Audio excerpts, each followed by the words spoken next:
Congressman Mike McCaul back with us, the House Foreign Affairs Committee Chairman. Chairman, it's always good having you. Thank you for taking the time. Thanks, Neil. Thanks for having me. This meeting between Antony Blinken and the Saudi defense minister, there's been some criticism of the Saudis that they haven't been more, not necessarily supportive of Israel. We understand where they stand, but they haven't, been exactly even condoning Israel or helping Israel in any way, certainly, or that is the perception with their Arab neighbors. Are you worried? Well, yeah, to some extent, but I will say this, just given the history of Israel and Mecca and Saudi Arabia, they've been enemies in the past, but lately with the Abraham Accords, and I hope this visit will expand those, the normalization agreement, they understand the enemy of the enemy is my friend, and that is Iran. So they fear Iran the most. They don't like Hamas's tie and allegiance to Iran, nor Hezbollah. So I see this as and by the way, this meeting was supposed to take place before Hamas even invaded Israel. Hamas, you asked me in a previous interview, why now? Why did Hamas attack Israel? Well, it was the 50th anniversary of the Yom Kippur fight, but also I believe that Hamas saw the normalization taking place between Saudi Arabia and Israel, and they want to do something to stop it. So I think right now our credibility is on the line. If we're not successful in Israel, our credibility in the Arab world will go down the toilet, and then Iran and China will come in and fill the vacuum. Congressman, you're right to go back 50 years ago, the Yom Kippur War, a very different environment then, and the Arab world stuck together, not only against Israel, but against us helping Israel. That led to, the Arab oil embargo and the long gas lines, and we can all remember that, those of a certain age. So now the question becomes, it's a very different environment, I get that, but you don't hear condemnation of Hamas from anyone in the Arab world, and I wonder what that could tell you. Well, I think certainly in Jordan, they have a lot of Palestinians in their population. Egypt basically tried to kick them out and threw them in the Gaza Strip. If you look at history there, nobody wants them. And that's part of the problem is the humanitarian crisis. None of these Arab nations want to receive the Palestinians.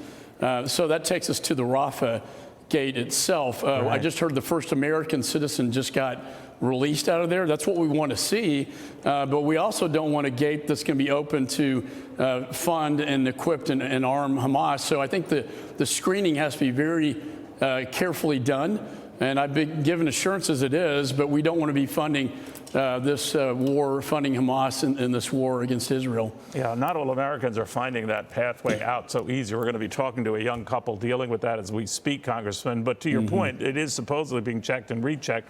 But ahead of that, I did want to get your take on aid that might be coming Israel's way.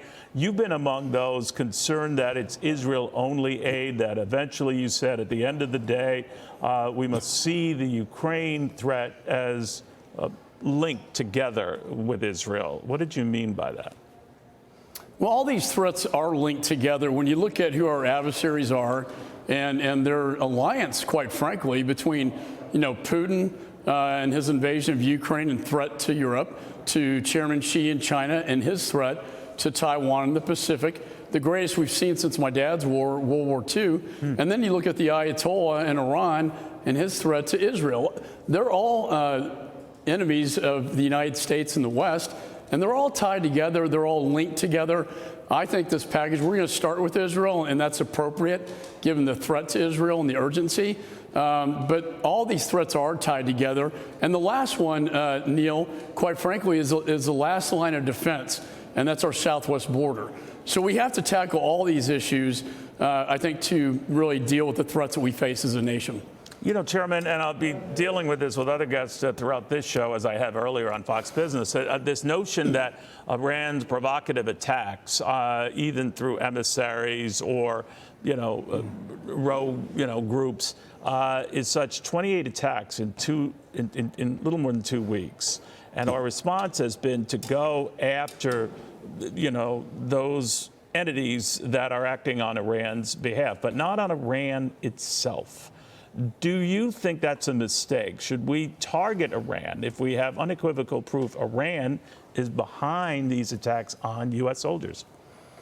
Well, I don't think we want to see escalation, and that would require an authorization of use of military force that would come out of my committee, the House Foreign Affairs Committee. Right. We don't want to see escalation with Hezbollah or Iran, and that's why the deterrence is so important. These carrier strike groups now in the Eastern Mediterranean and the Persian Gulf provide that deterrence against Hezbollah and Iran. But I think the administration was a little slow in responding to the attacks on our soldiers in Iraq and Syria. I'm glad they're finally responding. If you can just hang on to that point of view. The president is speaking right now in, I believe, Northfield, Minnesota. I believe he's addressing the Israeli situation. Let's listen. Israel and President Sisi of Egypt and others to make sure that we could open this access for people to get out.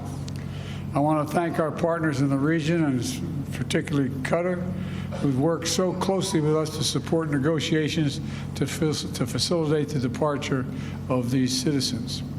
At the same time, we're continuing working to significantly step up the flow of critical humanitarian assistance into Gaza. The number of trucks entering Gaza continues to increase significantly, but we still have a long way to go. The United States is going to continue to drive humanitarian support for innocent people in Gaza who need help, and they do need help. We're going to continue to affirm that Israel has the right to and responsibility to defend its citizens from terror, and it needs to do so in a manner that is consistent with international and humanitarian law that prioritizes the protection of citizens. We've all seen the devastating images from Gaza. Palestinian children crying out for lost parents. Parents reasoning and writing their children's names on their hands and legs to be identified if the worst happens. It's okay.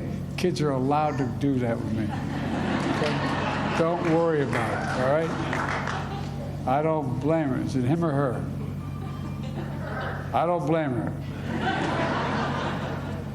Look, the loss of every innocent life is a tragedy.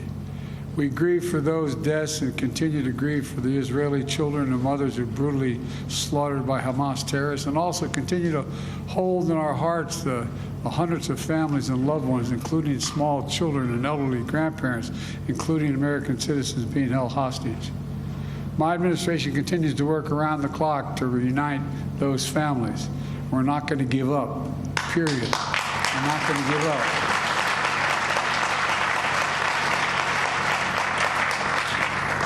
And I am optimistic, but then I am an optimist.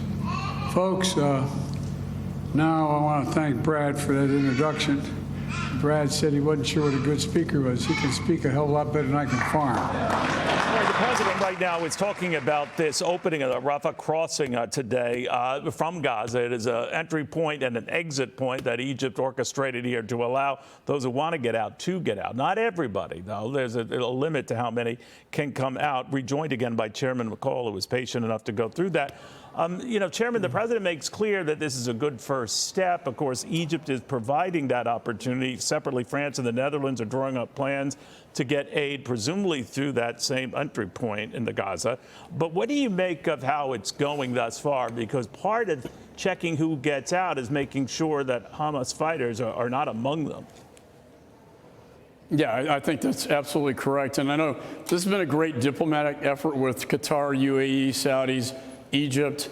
I can tell you the last thing Egypt wants to do is let a radicalized Palestinian Hamas come into their country.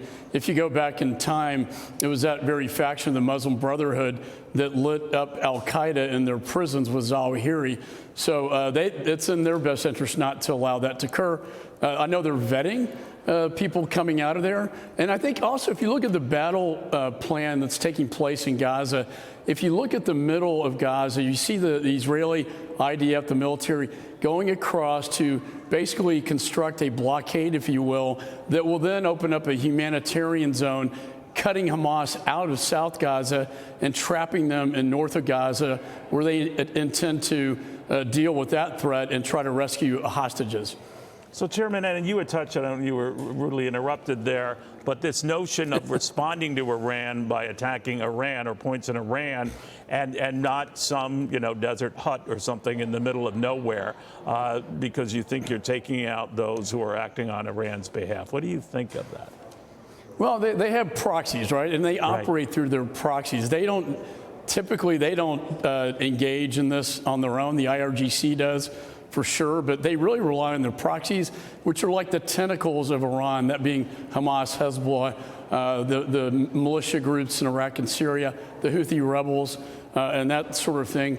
We've been looking at updating our AUMF from 2001. We need to look at the terror proxies coming from Iran. But I think to step it up to bomb Iran right now would really be a big escalation that I'm not sure it would, I think, intensify things, not cool things down. You would touch on as well about your hope that they could get a security package that looks after the needs of Israel and Ukraine. But your new speaker, Mike Johnson, is not a fan of that, wants to limit it to Israel for the time being. You seem optimistic down the road that both countries' needs will be addressed. You want them addressed now. He seems to be saying Israel first, down the road, Ukraine. That looks like an impasse. Well, look, the talk of the day right now is Israel, and I think it's important we show our support for Israel. But what we do want to see is we can't abandon our allies in Europe. We can't withdraw out of Ukraine like we did in Afghanistan. Look what happened there. And Putin said in 1 week he'd take over Ukraine. Then what kind of world are we looking at where our adversaries are emboldened like Putin, Chairman Xi, and the Ayatollah? I think the speaker has this about right. What he's looking at is a very strong border security package attached to the Ukraine aid package. That's something back home, that's all my constituents talk about. And if we can't deal with the political asylum issue, which is the real magnet here, then we're really failing to address the problem. What's to stop some in Israel from thinking then, sir, again, with the best of intentions, I see where you're coming from, maybe where the speaker's coming from, that, President Zelensky could warn Israel, we were front and center too with America. You better be careful because Americans might, lose patience and get the wear and tear of a war with you too. Well, I've been critical of the way the administration has conducted the war and managed it. They've been very slow to get the weapons in. We do need more accountability, oversight. We need a path for victory. That's all my members really want to hear is what is your plan for victory? And I think you'll find the majority of them would support our allies in the region. This is a global interlinked threat against the United States and the West. So I think the speaker has come out messaging-wise saying he does support the effort in Ukraine, but we're going to have to get something in return for that. I think this is our best opportunity to get something on the border that could be a real game changer, as opposed to 7 million people that have come in to this country and then given notices to appear and released into our society. It just seems to me less attention to Ukraine, regardless. More attention to the border, to your point. More attention to Israel for the moment. Less so to Ukraine for the moment. Am I right to interpret it that way? But that will occur soon. I mean, you're going to see an aid package come out of the Senate that will have all 4 threats attached and linked together. So I don't want our friends in Ukraine to think we're abandoning them. We are supporting Israel this week. And I think next week you're going to be looking at a Ukraine border bill, but also an Indo-PACOM bill, Indo-Pacific bill, to protect Taiwan and our friends in the Asian Pacific from the threats coming out of communist China. All right, Chairman McCaul, it's good catching up with you. Thank you for taking the time.